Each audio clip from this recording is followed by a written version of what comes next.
안녕하세요. 저는 컨다일로에서 영어를 가르치고 있는 양혜진입니다. 네, 감사합니다. 네, 일단 제 소개하고 이제 이런 순서로 준비를 해봤고요. 오늘 이제 그 예비고일 고교 선택 관련해서 이제 관심 있어서 오시는 분들로 알고 있어서 저도 약간의 관련 내용을 같이 준비를 해봤습니다. 일단 저는 지금 현재 그 컨다일로에서 진선여고 영어 내신 진행하고 있고 스테인즈에서는 양재고 영어 내신 좀 오랫동안 진행하고 있습니다. 그리고 제가 ILE에 2017년부터 일을 좀 했었어요. 그래서 그 당시에도 중2 정규반 수업도 했었고 그다음에 고등 내신도 그때부터 쭉 했었기 때문에 되게 다양한 학교를 내신을 진행을 했었고 그다음에 다른 여러 학원에서 특강들도 많이 진행을 했었습니다.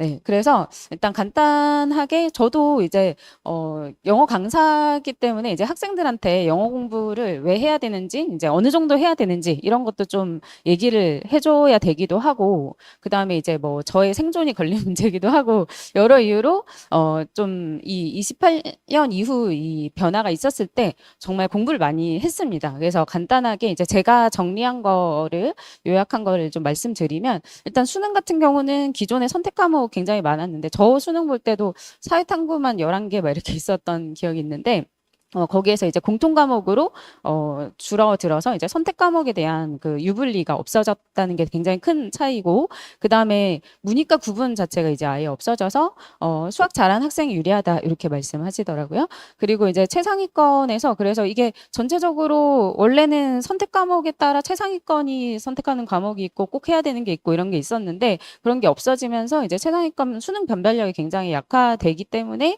이제 스카이에서 내신 영향력을 높이지 않겠냐 이렇게 말씀하시는 게 이제 작년까지 그렇게 했었던 걸로 알고 있고 그다음 내신 면에서는 제가 작년부터 정말 체감을 하고 있는 부분인데 기존까지 9등급제에서 이제 5등급제로 바뀌어서 아주 최상위권의 변별력은 굉장히 약화가 되었다라는 거 저도 많이 느끼고 있고 그다음에 스카이에서는 내신 반영을 강화한다. 이거는 이제 수능 변별력이 떨어졌기 때문에 내신 반영을 강화할 거라는 아까 그 내용이랑 연결이 되는 건데 그래서 예전에는 사실 내신이 최상위권 변별력이 있었기 때문에 조금 성적이 안 나온다 싶으면 한 2학년 때부터 내신 버리고 이제 정시로 가는 학생들이 굉장히 많이 생겼었는데 이제는 그 내신 반영이 강화되면서 3학년까지 내신을 계속 해야 되는 가능성이 굉장히 높아졌다라고 말씀하시더라고요.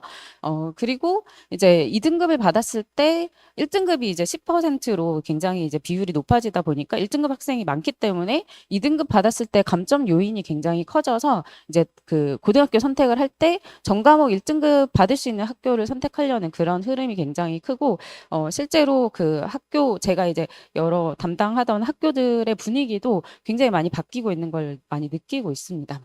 그리고 이제 최근에 이제 28년 아직까지는 이제 요 앞의 내용 같은 경우는 입시를 실제로 해보진 않은 거기 때문에 이제 예측을 해서 계속 일어나고 있는 부분들이었는데 최근에 대입 전형 계획이 발표가 되면서 이제 추가되는 내용도 또 제가 공부해서 잠깐 요약을 해왔는데 학생부 그 예측대로 학생부에서 그 정성평가를 더 강화를 한다는 점이 이제 발표가 되었고 기존에 등급만 가지고 하던 그런 평가보다는 정성평가 비중을 높여서 그리고 이제 배수를 높여가지고 꼭 1.0이 아니더라도 학생들을 선발을 하겠다. 약간 이런 식으로 발표가 되고 있는 것 같고 그래서 일반고에서 꼭 1.0이 아니더라도 특히 이제 대치권 학교들 같은 경우는 스카이나 좋은 학교를 갈 수 있는 가능성이 조금 생겼다라고 보이고 그다음에 상위권 대학 같은 경우는 이제 꼭 뭐 지방 학교로 가서 1.0을 받아서 성적으로만 오는 그런 거를 조금 막기 위한 것도 있겠죠. 그래서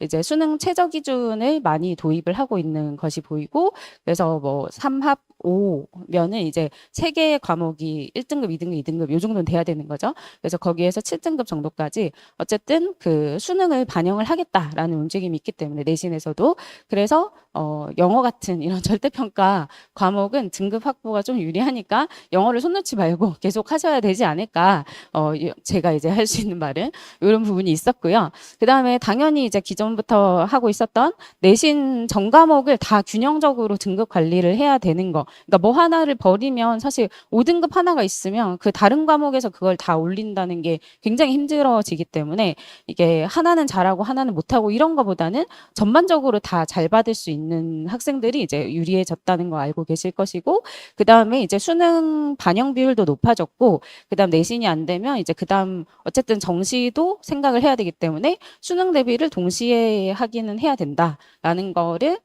이제 말씀을 하시더라고요. 그래서 최근에 추가된 거는 이제 요거를 준비했고요.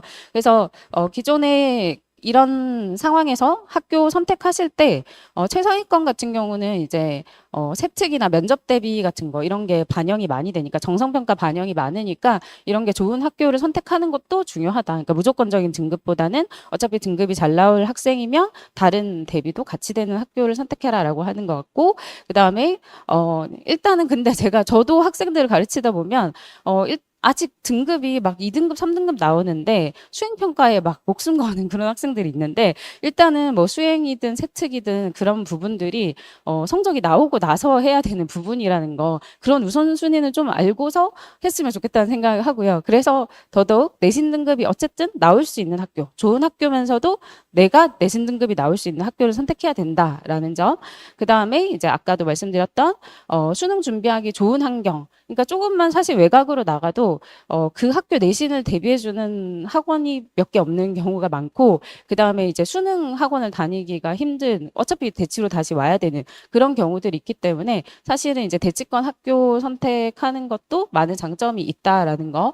그리고 여러 가지 과목적인 것도 많이 선택 고려 사항이 될 것 같다라고 생각했습니다. 그래서 예전에 제가 공부를 해두었던 내용이고, 저는 이제 영어 강사니까 영어의 입장에서 조금 더 자세히 말씀을 드리면 크게 봤을 때 이제 암기형 영어 내신이 있고 실력형 영어 내신이 있는데, 암기형 같은 경우는 이제 지방으로 가거나 비강남권으로 가게 되면 대부분 전반적인 영어 실력이 학생들이 좀 낮은 편이기 때문에 그냥 적은 양의 시험 범위를 그냥 달달달 외우면 충분히 볼 수 있는, 우리 중학교 때 하던 그 스타일을 그대로 유지해도 등급이 잘 나올 수 있는 학교들도 사실 아직 많은 게 사실이고, 그 다음에 기본기가 그렇게 높지 않아도 그 기본 영어 실력에 대한 생각 자체가 아예 다르거든요. 그러니까 다른 지역에서 대치로 나중에 전학으로 오는 학생들의 실력 차이도 굉장히 심하고, 그래서 그거 자체가 생각이 다르기 때문에 이제 다른 지역에서는 사실 기본기 없어도 1등급을 받을 수 있는 가능성들이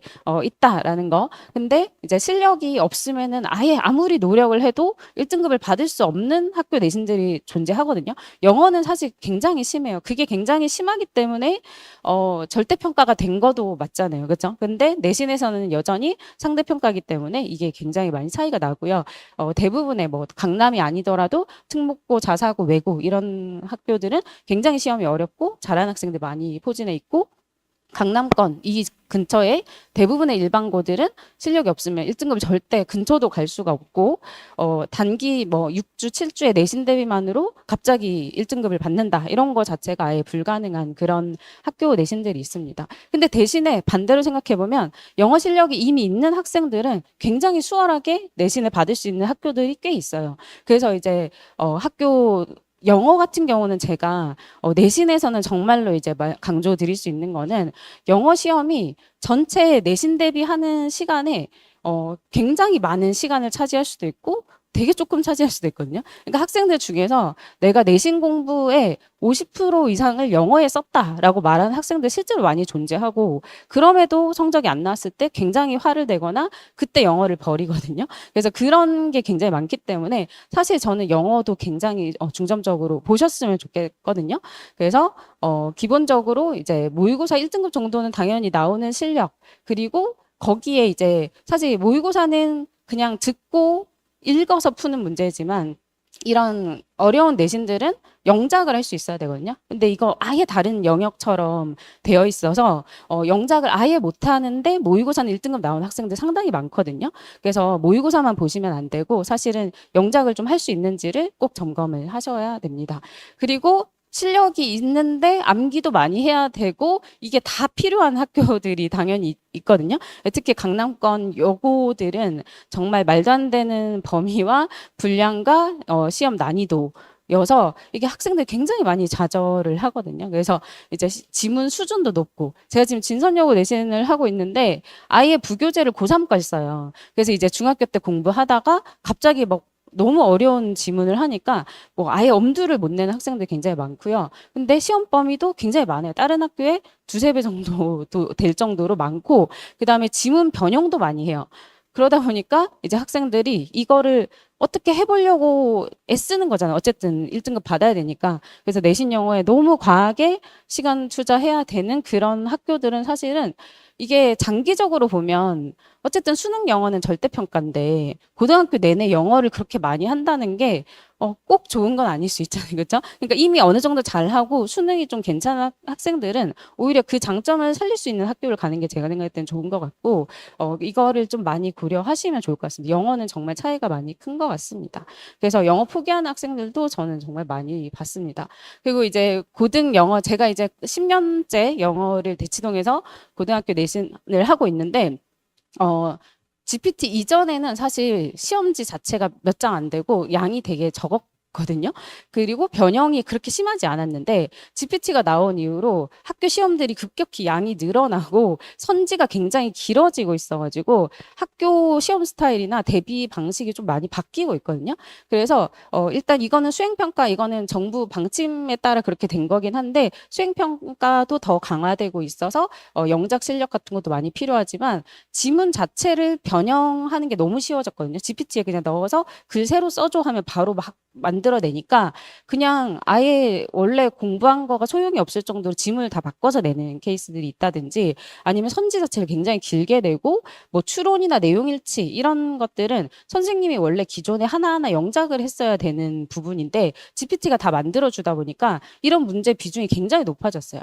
그래서 이제 학생들이 단순히 그냥 시험 범위를 외워가는 그런 공부보다는 그냥 즉흥적으로 보고 바로 빨리 풀 수 있는 그런 게 훨씬 중요해졌고 그래서 내신 학원 나중에 고등학교 때 내신 그냥 혼자 하면 되지 영어는 혼자 하면 되지 이런 케이스 정말 많이 보는데 불가능하거든요. 그러니까 동영 문제에 대한 연습이 충분히 학생들이 필요하고 그거에 따라서 이제 대처할 수 있게끔 훈련을 정말 많이 시켜줘야 됩니다.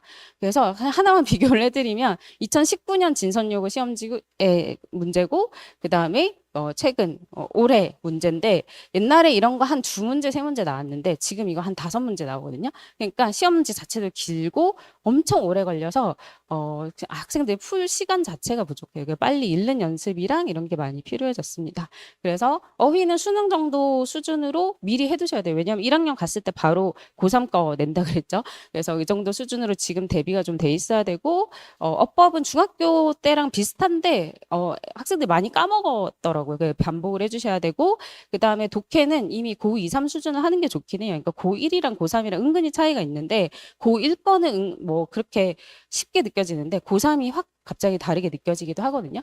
그래서 고3 거 수준으로 미리 좀 하시는 게 좋고 그 다음에 이제 단계적으로 영작도 하는 게 좋습니다. 근데 이제 저는 영작 같은 경우는 겨울방학에 많이 훈련할 수 있게 겨울방학 특강에서 할 예정이고 지금 이제 여름방학 굉장히 짧고 어쨌든 학생들 이제 영어를 손 놓은 경우가 많을 거기 때문에 좀 단어에 다시 좀 익숙해지고 그다음에 독해를 좀 정확하고 꼼꼼하게 할 수 있게 하는 그런 수업으로 이번 방학에 좀 준비를 해놓았고요.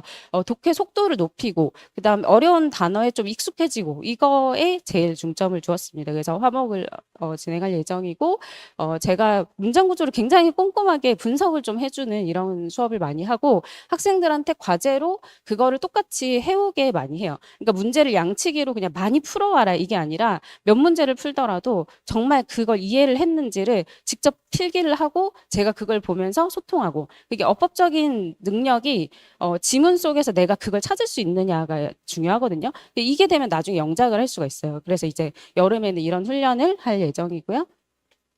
그리고 단어 같은 경우는 자주 봐야 되니까, 너무 어려운 거 할 필요 없고, 딱 수능 수준에서 계속 반복할 수 있도록 어플 활용해서 개별 단어 관리 들어갈 예정이고, 제가 그 또 다른 어플 이용해서 성적이랑 공지랑 클리닉 관리 같은 거 다 하고 있고요. 이거는 이제 어제 사진인데 학생들이 굉장히 이제 제 방식을 되게 좋아해 준 학생들이 많아요. 그러니까 진짜 공부되고 이렇게 하는 게 맞다. 양측이 아니고 통함이 아니고 이런 걸 굉장히 좋아해 주고 그다음에 요거는 이제 제가 풍문고 내신을 했었었는데 그때 학생들이 이제 후배들한테 추천을 해주면서 내신하면서 모고가 같이 대비되는 수업이 여기밖에 없다라고 할 정도로 제가 공부 방식 자체가 절대 그냥 통합기가 아니거든요. 그래서 학생들 진짜 실력 키워주는 여기도 이제 내신만이 아닌 실력을 키워주는 그리고 아이들 관리 그러니까 그 말씀 많이 하시더라고요. 클리닉 그냥 설명회 때만 한다 하고 실제로 클리닉 안 하더라 이렇게 말씀하시는데 저는 진짜로 클리닉 많이 해요. 그래서 그런 것 때문에 학생들이랑 친하고 그 다음에 임팩트 있는 말발은 전혀 없지만 찐 실력을 늘려주는 해서 이렇게 저를 추천을 해주시는 어머님도 있었습니다. 그래서 네, 저 혹시 궁금한 사항 있으시면 요 중에 아무거나 연락을 주시면 제가 답변해 드리도록 하겠습니다. 네, 감사합니다.